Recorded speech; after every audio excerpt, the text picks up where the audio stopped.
Chavara Kovilthottam Lourdumatha English medium higher secondary സ്കൂളിൽ വാർഷികാഘോഷം സംഘടിപ്പിച്ചു. രൂപതാധ്യക്ഷൻ doctor Stanley Roman ഉദ്ഘാടനം ചെയ്തു. വിദ്യാർത്ഥികളുടെ വിവിധ കലാപരിപാടികളും നടന്നു. ചവറ കോവിൽത്തോട്ടം ലൂർദുമാത ഹയർ സെക്കൻഡറി സ്കൂളിൽ വാർഷികാഘോഷം സംഘടിപ്പിച്ചു. പോർട്ടുഡോസ് എന്ന പേരിലായിരുന്നു വാർഷികാഘോഷ പരിപാടികൾ നടത്തിയത്.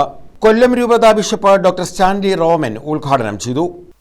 SSLC പരീക്ഷ വരുമ്പോൾ ഞാൻ എപ്പോഴും നോക്കുന്നത് ലൂർദ് മാതായുടെ റിസൾട്ടാണ്.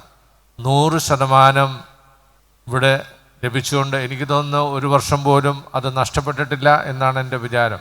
വളരെ ഭംഗിയായി ഈ വിദ്യാർത്ഥികളെ ഒരുക്കി നല്ല രീതിയിൽ പഠിപ്പിക്കുകയും നല്ല വിജയം കരസ്ഥമാക്കുകയും ചെയ്യുന്നുണ്ട്. ഈ സ്ഥാപനത്തിൽ നിന്ന് പഠിച്ച് പുറത്തേക്ക് പോകുന്ന അല്ലെങ്കിൽ ഇന്ന് ഉന്നതമായ മേഖലകളിൽ എത്തിയിരിക്കുന്ന ഇവിടുത്തെ പൂർവ്വ വിദ്യാർത്ഥികൾ തീർച്ചയായും ഈ സ്ഥാപനത്തെക്കുറിച്ച് ഓർമ്മിക്കണം. പ്രിൻസിപ്പൽ സിസ്റ്റർ സിന്ധ്യ മേരി വാർഷിക റിപ്പോർട്ട് അവതരിപ്പിച്ചു.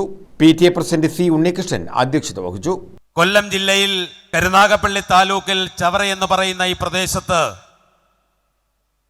വിദ്യാഭ്യാസത്തിന്റെ മൂല്യത്തിന്റെ വില മനസ്സിലാക്കിക്കൊണ്ട് ഈ സഭാ മേലധ്യക്ഷന്മാരുടെ നേതൃത്വത്തിൽ ഒരു 40 വർഷങ്ങൾക്ക് മുമ്പ് കോവിൽത്തോട്ടവും പന്മനയും ഈ ചവറ പ്രദേശവും കരിമണലിന്റെ സമ്പുഷ്ടമായ നാട്ടിൽ ഇങ്ങനെ ഒരു വിദ്യാഭ്യാസ സ്ഥാപനത്തിന് തുടക്കം കുറിക്കാൻ അവരെ പ്രേരിപ്പിച്ച സാമൂഹ്യ ചുറ്റുപാട് നമുക്ക്. സിസ്റ്റർ അഡോൾഫ് മേരി ആമുഖ പ്രഭാഷണം നടത്തി.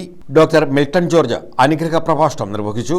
Shani Maria, Prarthana Joy, Lincy Leon, R Sreejith, advocate Thaha, sister Jaswina Mary, Riji Mary തുടങ്ങിയവർ പങ്കെടുത്തു. വിദ്യാർത്ഥികളുടെ വിവിധങ്ങളായ കലാപരിപാടികളും അരങ്ങേറി.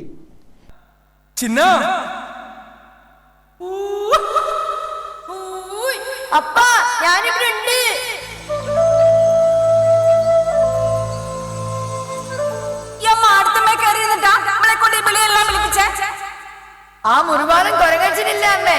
ഓൻ എനിക്ക് ഒരു പുതിയ കാട്ടുപഴം ഇട്ടു തന്നു. നല്ല ചോപ്പുണ്ട്. News bureau, Chavara.